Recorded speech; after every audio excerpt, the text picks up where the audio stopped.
RJD और RJD का पूरा तंत्र जो है वो गुंडा पार्टी है।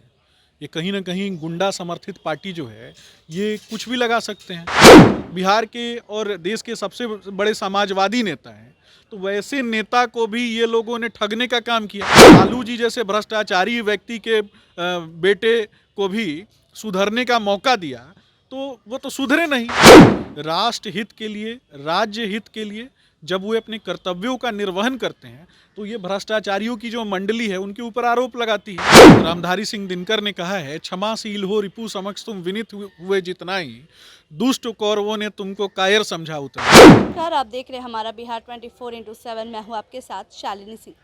देखिए, प्रधानमंत्री के साथ एक पोस्टर वायरल हो रहा है नीतीश कुमार का। जी हाँ, राजद के ऑफिस के पास एक पोस्टर लगाया गया है जिसमें साफ तौर पे नीतीश कुमार प्रधानमंत्री के हाथों में हाथ रखे हुए हैं और उसमें लिखा गया है कि अपने मुख्यमंत्री पद के लिए जी हजूरी करते रहेंगे। अब इस बीच में मैं शशांक जी से बात करना चाहूँगी, सुमित शशांक, जो कि बीजेपी प्रवक्ता है। क्या कहना चाहेंगे सर इस यहाँ पे जो पोस्टर का खेल हो रहा है? देखिए, आरजेडी और आरजेडी का पूरा तंत्र जो है वो गुंडा पार्टी है। ये कहीं ना कहीं गुंडा समर्थित पार्टी जो है ये कुछ भी लगा सकते हैं। इनको कभी भी नैतिकता की तो बात करते नहीं हैं। बिहार के बच्चों का पलायन हुआ, इस पर तो ये कभी बात करेंगे नहीं। इन्होंने क्रमिक तरीके से बिहार को अशिक्षा, बेरोजगारी, भूखमरी के गर्त में पहुंचा दिया।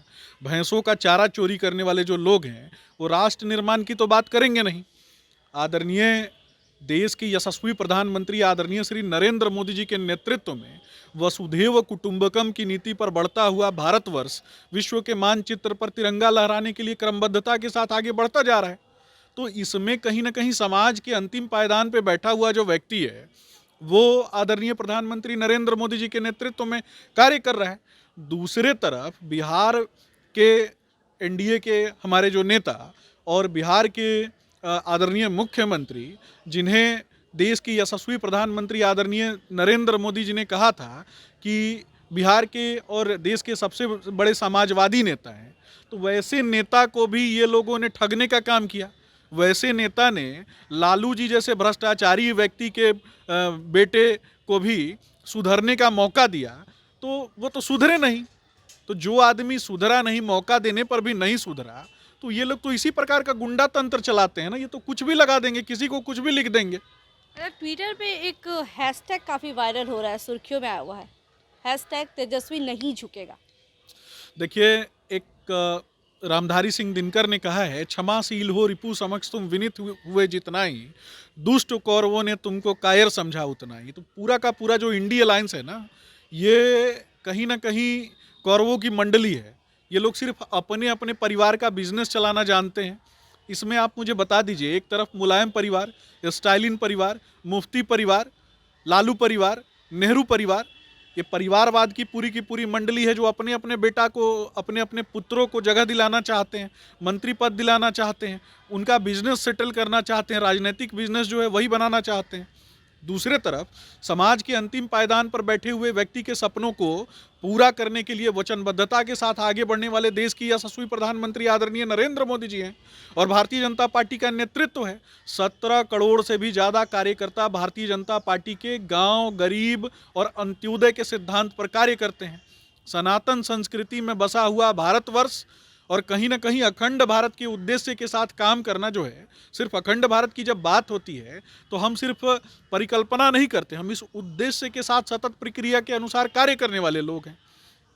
जो कि 2014 के बाद आपने देखा होगा कि विभिन्न योजनाओं के माध्यम से, चाहे आप मध्य प्रदेश की बात करें तो लाडली लक्ष्मी योजना, लाडली बहन योजना के माध्यम से, गुजरात की बात करें तो किसानों के लिए किसान सूर्य शक्ति योजना के माध्यम से, पूरे देश की बात करें तो प्रधानमंत्री उज्ज्वला योजना के माध्यम से, जो गांव गरीब और माताएं बहनें हैं वो कहीं ना कहीं रात के अंधेरे का उनको इंतजार करना पड़ता था शौचालय जाने के लिए, वैसे लोगों के लिए शौचालय का निर्माण किया गया।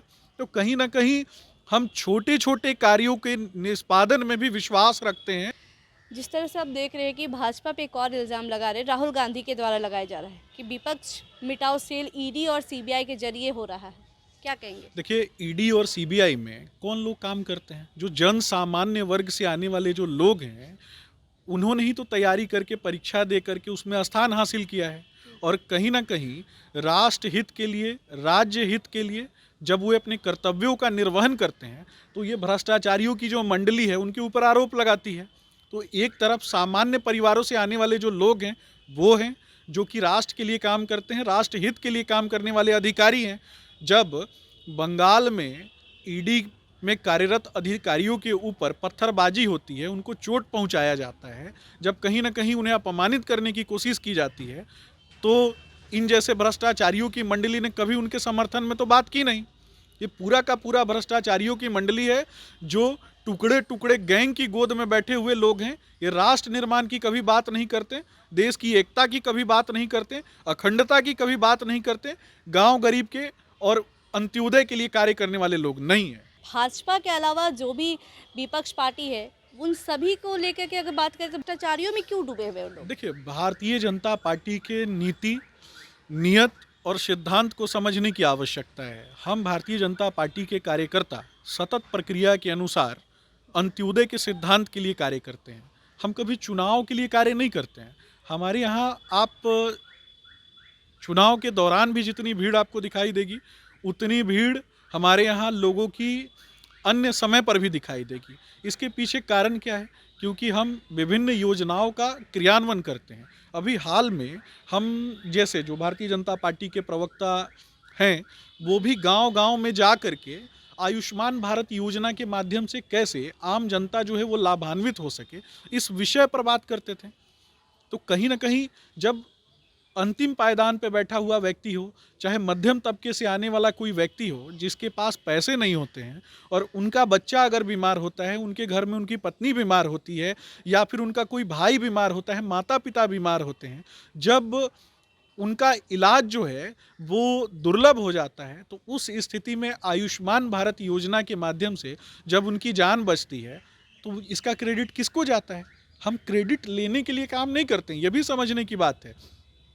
तेजस्वी जी अपने पिता का इलाज कराने के लिए सिंगापुर जाते हैं, लेकिन क्या बिहार का कोई बच्चा, चाहे बिहार का कोई व्यक्ति जब उसका बच्चा बीमार होता है तो क्या वो सिंगापुर ले जा सकता है क्या? तो हम क्यों नहीं ऐसी परिस्थितियां डेवलप करें? जिस प्रकार से कोरोना जैसे वैश्विक महासमस्या में आपने देखा होगा कि इतनी बड़ी समस्या होती है, पूरा विश्व जो है वो त्राहिमाम कर रहा होता है और सारे विश्व की जो बड़ी से बड़ी जो दवा कंपनियां हैं वो भारत की तरफ देख रही थी कि भारत में एक तरीके से बड़ा जेनोसाइड होगा और वो आकर के मुँह मांगे दाम पे, मुँह मांगे कीमत पे वो दवा मुहैया कराएंगे। लेकिन हमारे प्रधानमंत्री जी का विजन था, कोरोना की वैक्सीन भारत में तैयार हुई, न केवल भारतीयों के लिए, संपूर्ण विश्व में कहीं ना कहीं कोरोना की वैक्सीन प्रदान की गई। कनाडा के एक बड़े नेता के द्वारा ट्वीट किया गया कि हनुमान जी संजीवनी बूटी ले जा कर के वहाँ पहुँचा रहे हैं। तो कहीं ना कहीं हमारे सनातन मान्यताओं को भी गहरा बल मिला और दूसरे तरफ हमारे देश के यशस्वी प्रधानमंत्री आदरणीय नरेंद्र मोदी जी का नेतृत्व कौशल और भारतीय जनता पार्टी का पूरा नेतृत्व कौशल जो है वो पता चलता है कि हम कितने प्रतिबद्ध हैं सबके साथ, सबके विकास के लिए।